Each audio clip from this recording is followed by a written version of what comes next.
তোমরা আগের দিনের ভিডিওতে দেখেছিলে যে আমি আমার ঘরের পর্দা কেনার জন্য গড়িয়াহাট মার্কেটে গেছিলাম, কিন্তু গড়িয়াহাট মার্কেট থেকে কি কি কিনেছিলাম সেটা কিন্তু আমি ভিডিও শেষে দেখাইনি। এই ভিডিওটায় তোমরা দেখতে পাবে আমি সেদিন গড়িয়াহাট থেকে কি কি শপিং করেছিলাম। এই হলো সেই পর্দা যেটা কেনার জন্য আমি গড়িয়াহাটে গেছিলাম।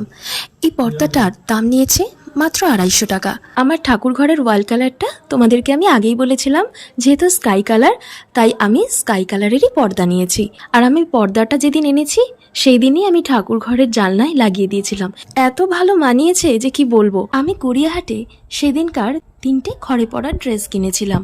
আসলে এই গরমে নাইটি বলো, টি শার্ট, ফুল প্যান্ট যাই বলো না কেন, পরলে খুবই গরম লাগে।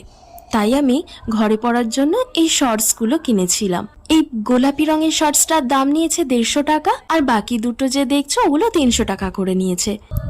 আর এই শর্টসগুলোর মেটেরিয়াল কিন্তু পিওর কটন, পরলে এত আরাম লাগে। আর এই শর্টসগুলোর একটা নর্মাল স্লিভলেস আর দুটো নুডল স্ট্র্যাপের। এই ড্রেসগুলো পরে আমি তোমাদেরকে নেক্সট কোনো ভিডিওতে আমি নিশ্চয়ই দেখাবো। আর এবার যেটা কিনেছি সেটা হয়তো দেখে ভাববে আমি কোনো বাচ্চার জন্য কিনেছি। না না, আমি কোনো বাচ্চার জন্য কিনিনি।